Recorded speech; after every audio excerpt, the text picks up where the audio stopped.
A book with the title American President Trump is placed on a shelf for a photo at a section of a bookstore on foreign leaders in Beijing, China, Tuesday, November 7, 2017.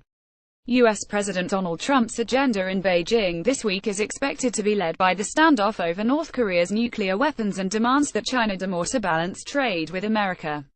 Guan, Associated Press, Beijing. President Donald Trump's agenda in Beijing is expected to be led by the standoff over North Korea's nuclear weapons and demands that China do more to balance trade with America. Trump's meetings with Chinese President Xi Jinping will be grander than their informal April talks at Trump's Mar-a-Lago resort in Florida.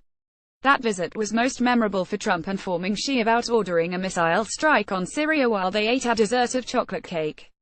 Officials from both sides say Trump has forged a personal connection with Xi, and Chinese officials have said they expect the leaders to continue to have in-depth, constructive, friendly and productive talks. Xi was named last month to a second five-year term as the leader of China's Communist Party at a Congress that elevated his status as China's most powerful leader in decades.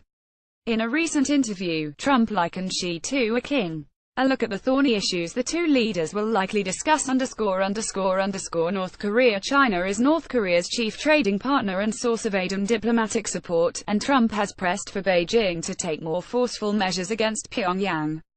China has already agreed to tough new UN penalties that would substantially cut foreign revenue for the isolated North. It has ordered North Korean-owned businesses and ventures with Chinese partners to close by early January. China also has promised to cut off gas and limit shipments of refined petroleum products, effective January 1. Beijing, however, adamantly opposes steps that could bring down North Korean dictator Kim Jong-un's government.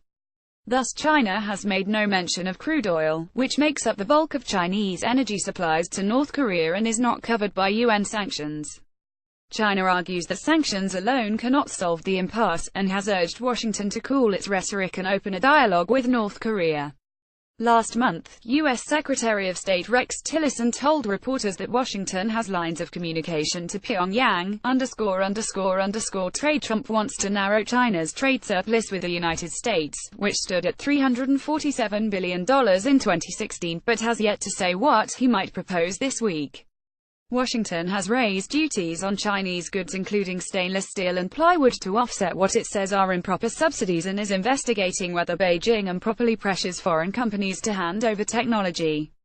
Some American companies worry that Trump's focus on trading goods might mean he pays too little attention to other issues such as Chinese rules that limit their presence in finance, healthcare and other service industries.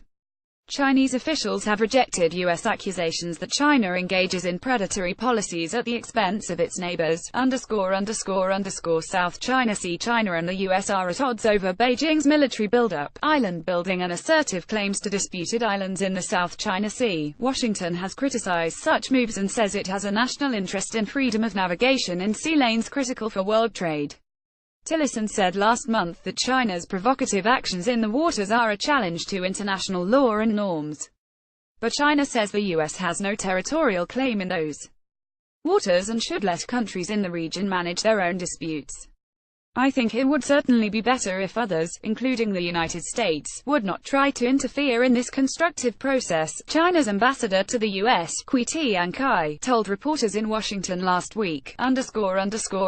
Market access. Data controls. The American Chamber of Commerce in China wants Beijing to ease market barriers such as limits on foreign ownership of enterprises in finance and other industries. The chamber has called for faster approval of new seeds and agriculture-related biotechnology.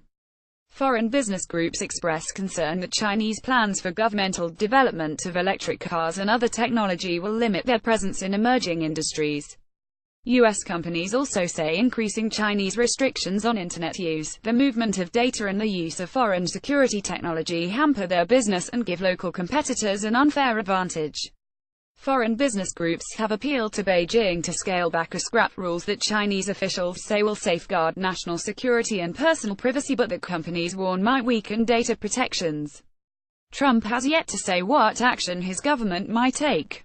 Twitter is among the platforms blocked by Chinese censors. Asked whether Trump would be able to tweet from Beijing, Chinese Vice Foreign Minister Zheng Zheguang told reporters on Friday, "We take everything into account on receiving foreign heads of state, so you should have no reservations about Mr. President's ability to keep in touch with the outside." Opioids. Trump has said he will make China's connection to the U.S. opioid crisis a major theme of his talks. Chinese officials have disputed Trump's claim that the opioid fentanyl, which is flooding the U.S., is produced mostly in China.